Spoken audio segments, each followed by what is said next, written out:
Good evening, sir, and welcome to our show. So you are currently working with the young people of India and all over the world. So, and whenever you talk to them, you tell them to dream big. What actually makes a man to follow his dream? Well, it's a dream, according to me. It's a young people have to have a mission in life. Mission in life. And there are three aspects in it.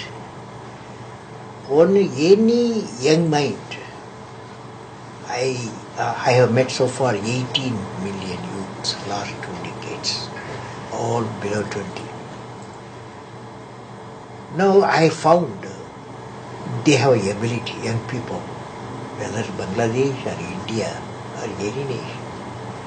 The young has got one unique quality, they can think big because they don't have bias and they can think big.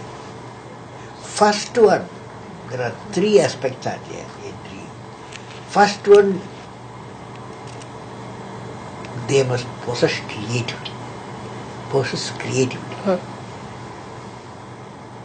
Creativity comes from thinking, and thinking comes from knowledge. After all, young people in the school, what they are getting, acquiring the knowledge. If they are a great teacher, they are fortunate.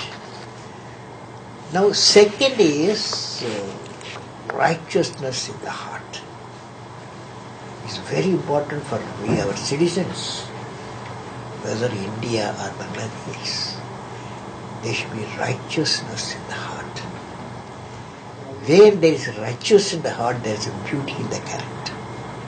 That's a dream of every nation. And this is possible with three people. Righteous in the heart comes father, mother, Family. another family in a spiritual environment. Not everybody. Then only they can be righteous in the heart. Father, mother, spiritual environment. And third one, the great primary school teacher. These are the three people who provide a righteousness in the heart. Third element is, of course, courage, education, and the family environment, and the nation. All the three provide for the young people courage. Courage to think different. Courage to invent, or courage to invent a new philosophy and a poetry possible. And these are the unique traits one should have to dream big. The three things should have. Courage to be creative. So, And righteous in the heart. values. Very high value. Okay. So, when we talk about knowledge in this country, and I'm quite sure about in the whole subcontinent, we are hearing that every day the young people are losing interest in science. Is that true? Young people are getting too much attracted with market economy. Well, I have seen whether every nation in the 10th class, that is when they reach age 15, they have to select subject. Okay, they have to select a subject. This is true in Bangladesh. Whether science route and engineering, or medical route, or humanity route, or management route. 4 choices there. It's not a young people problem, it is a parents. They want their children in a better position. After all, parents get loan to educate their children. They want to see the children get a proper employment, and the marriage market is good, employment market is good. Okay? So that is a parent wish. So I personally believe the dream of young people mostly driven by up to age 17. With a family. Family. So we have to change the mind of the family. Science is a beautiful thing. After all, what is science? You see this light, no? See this light. When you see the light and bulb, you will remember Thomas Alva Edison. Okay. And or when the telephone bell rings, we remember the Alexander Graham Graham Bell. We remember that. So our people allowed to become a unique people. Unique people not only in Bangladesh, in the subcontinent, in the world, they should think of. But what the parents would do if their children are not getting proper job with science background? Well, science background sometimes helps go to the engineering. After all, they take science in 10 plus 2, physics, chemistry, mathematics. It's a science. After all, science, 2 years they have to specialize. So with the hope of engineering. Another branch is management. Another branch is medical. After all, medical also they study bioscience, botany, and mathematics and chemistry. All they learn. So science up to age 17 is there. Beyond that, they move to different area of professional courses. So my feeling is, still I have seen, my experience is 10 to 20% of the people, young people at the age of 15, if they are given option by their parent, they will go for physics or chemistry or mathematics. So parents have to be very generous. Okay, I will see that my children specialize in their love. They will do very well. I have seen many children, what they love, what the parents allowed them to do that helped them shine much better persons. It means that young people are not losing actually interest. In fact, the families are leading them to. Circumstances of the national circumstances, and the parents decide their future. But some students come out persuasion makes some student to win with their parents to go for basic science. I have seen. Sir, India has progressed a lot, Bangladesh has progressed a lot, but despite all this progress, these countries actually, they are facing a big disparity between the people of center and the people of periphery. So how do you see it? See, I have a feeling, after all, states make the country. States, every state, if it is developed, nation is developed. It's not the reverse. Nation developed, states developed. So according to me, its essential thing is, the mission is, states get developed and nation gets developed. For example, in India, I am promoting a program called Pura. Pura means providing urban amenities in rural area. Now, Indian government has taken it up as an important program. So there, what we do, we are 1 billion people. 700 million people live in the rural area. So we have to ensure to give them physical connectivity, electronic connectivity, and knowledge connectivity leading to the economic connectivity. So I have divided the whole nation into 7,000 blocks, 7,000 Pura centers. You give them physical connectivity, electronic connectivity, knowledge connectivity. The population will be 2,000 to 5,000 people. Then economic connectivity will come. So It goes the simultaneously. Pura, providing urban and rural area, it's a state-based. Mostly state only has got people. State only has got all the facilities. So we are driving through states. State and nation. So, sir, do you really think that nukes, these are really necessary for the countries like India, and I mean the countries which are having the similar state of economy? Well, I don't know. See, I can say that if you see our history, Indian history, of course, Indian history is history of subcontinent. And if you see 5,000 years, 4,400 years the continent went ruled by other kingdoms. Other kingdoms. Afghanistan, Persia, Britain, and Dutch, French, everybody ruling this country. Okay, they were ruling this country. Only 600 years, the subcontinent people, Chandragupta Maurya's time, that kingdom ruled 600 years. Otherwise, we were ruled. So, I am convinced, as a technologist, strength respects strength. That means a minimum deterrent essential. You should not do, for example, India is a nuclear weapon country, but we have got a doctrine. The doctrine is no first use. Okay? Second one, we have a doctrine that the whole world should go for the disarmament. That means no nuclear weapon should be there. Fortunately, the trend has started. The two nations which have got, two group of nations have got a lot of nuclear weapons, 10,000 nuclear weapons. And they have started a treaty recently they signed in 2010 to bring 10,000 nuclear warheads to bring down to 70%, 50 to 70% in a decade's time. It's a good trend. All nations like Bangladesh, India and many nations should support that idea and bring it to zero nuclear warheads. That's what we should do. Okay?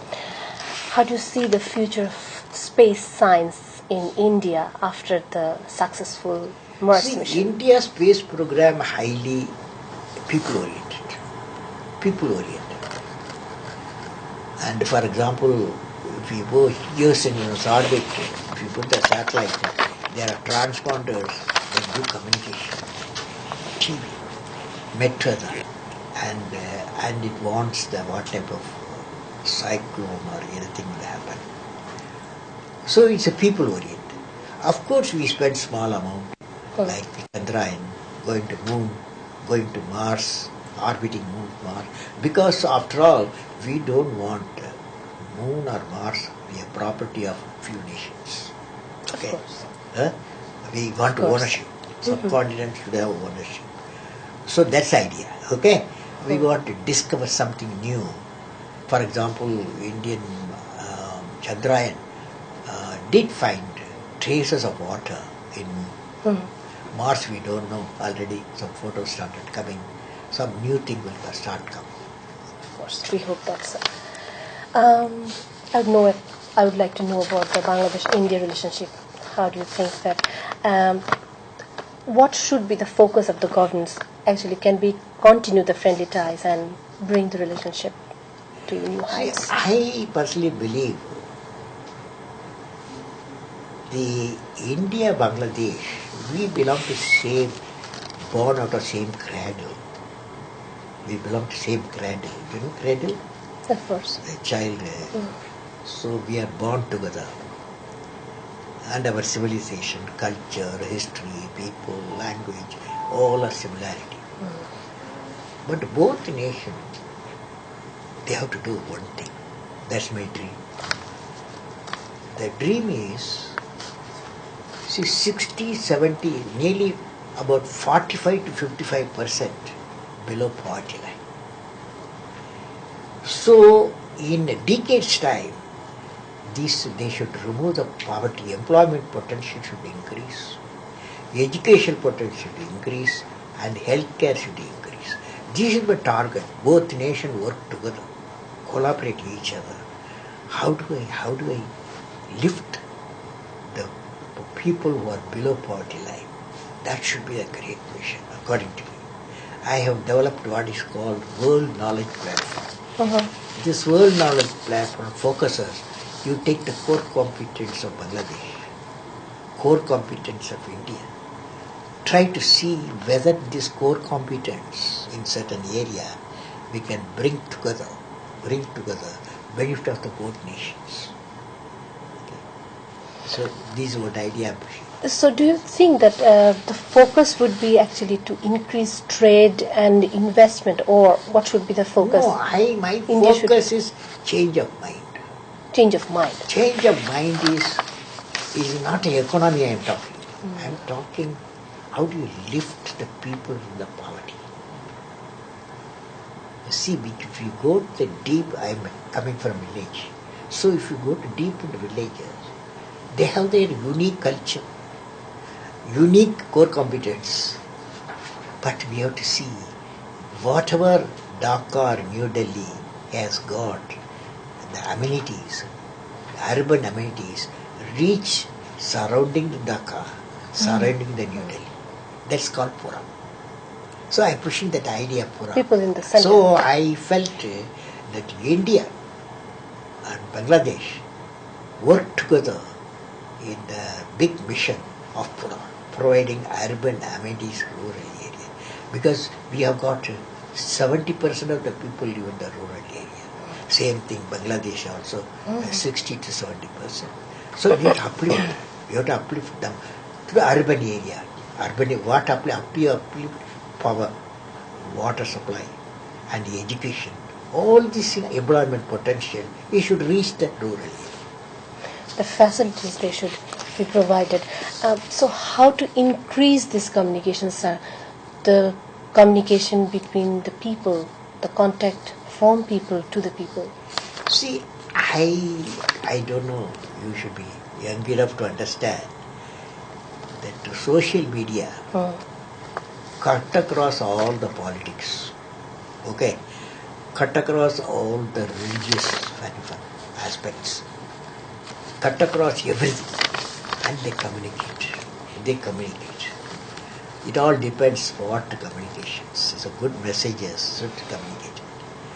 So social media, one media, India and Bangladesh should use for ignite our young minds. You are 50% of the people, young people, India also. So what we have to do is, social media we both nations should utilize to ignite the young people for great missions. Great missions. Yesterday I was addressing about 600 university students. They asked me a lot of questions. One of the questions, you see, you want to see the employment potential when you go out of the university.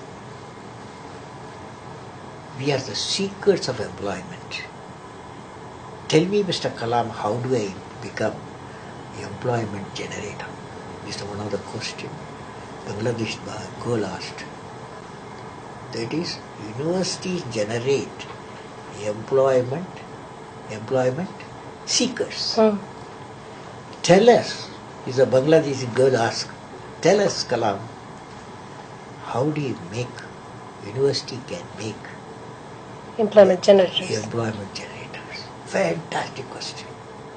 Sir, what is the answer? My answer is, every university, they give a degree after 4 years or 5 years. 1.5 years, 30% of the time you cut, okay, from the syllabus.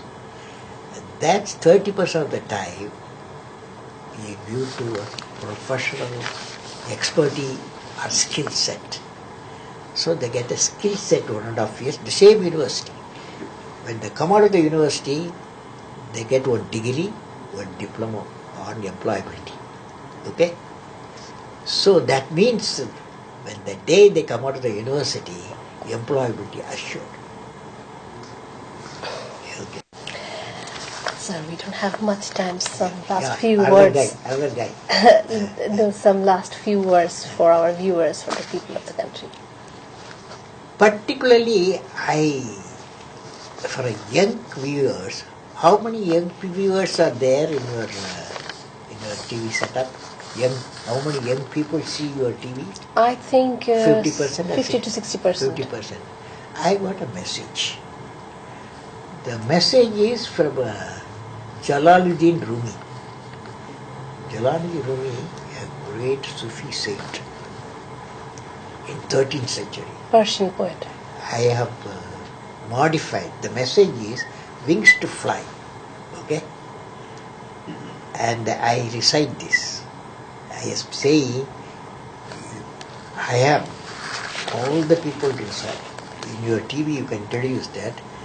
It will go like this. I am born with potential. The young fellow will say, I am born with potential. I am born with goodness and trust. I am born with ideas and dreams. Ideas and dreams. I am born with greatness. I am born with wings. I am not meant for crawling because I have wings. I fly, fly, fly.